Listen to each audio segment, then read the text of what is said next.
yma ni yn gadael Aberhonddu ar y diwrnod 7. Da ni 2 ddiwrnod i fynd. Da ni'n mynd i fyny i ben yr rhyw yma bore yma, a wedyn mae lawr yr rhyw wedyn ar hyd y daith wedyn lawr i Gaerdydd. Mae pawb yn uchel i'w hwyliau, fel da chi gallu gweld, ac pawb yn helpu gilydd. Mae'r boen yna yndi, ond mae yna lot o chwerthin hefyd sydd yn beth da. Felly, da ni'n mynd lawr rwan ac yn gorffan yn Aberfan heddiw. So, cerwch at y dudalen Just Giving na ar hoddwch. Diolch yn fawr, nôl at yr idiots yma wan.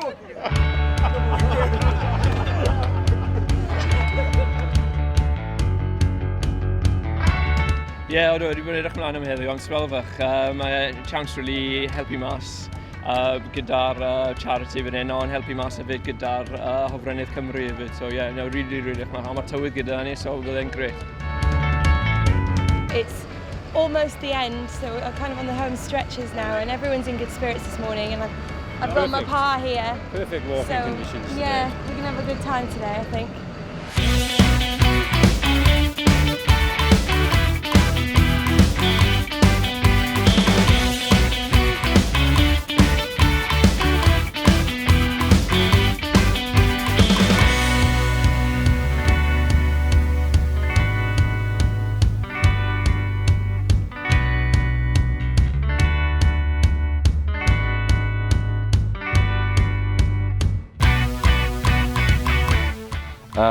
Wel, fel chi'n gallu gweld tu ôl ni, dyn ni yn mynd ar bagiau o westi i westi.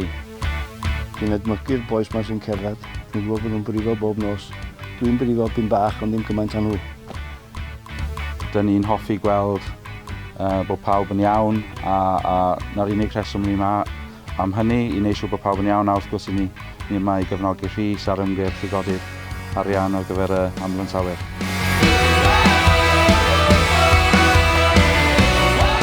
My involvement in the walk has been going for the past few years, one way or another. We sponsored it. We were a main sponsor last year, and we've been a sponsor again this year.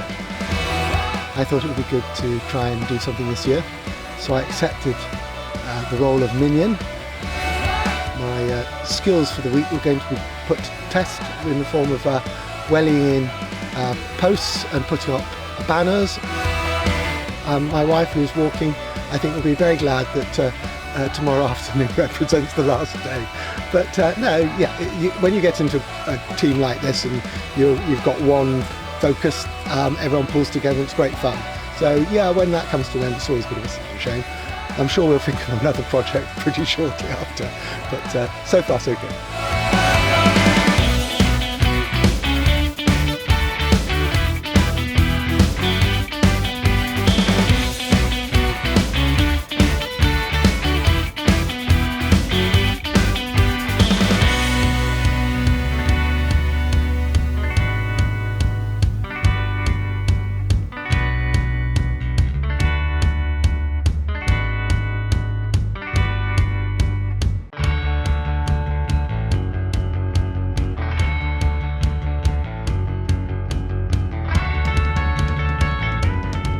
Mel Thomas dwi, o Pwllheli yn y Gogledd, ac dwi lawr efo'r lori goch yn bwydo nhw fel maen nhw'n cerdded.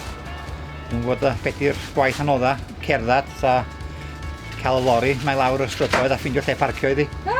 Fel o'n i'n dweud, mae'n galad iawn de. Pobl yn meddwl na bod hi'n wythnos braf, ond mae'n wythnos galad i pawb. Pan mae rhywun yn mwynhau gweld bod hi cerdded ac yn gymaint, a wedyn mae'n mwynhau'r bwyd. Bysar mawr i ni. Dweud bod fi'n mynd llawer o llestri, ond dwi'n neud e. Ar y ffôn mae o hyd.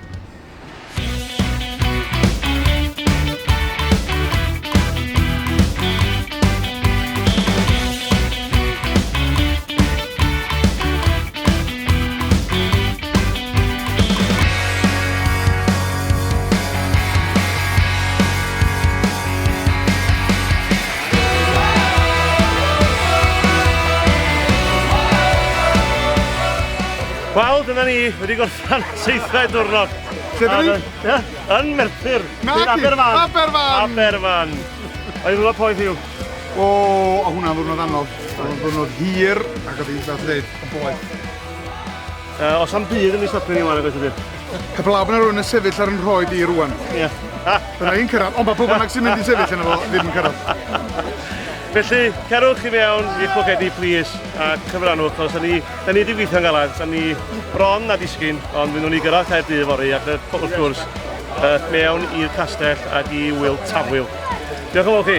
A dyna ni! A dyma ni. A dyna ni.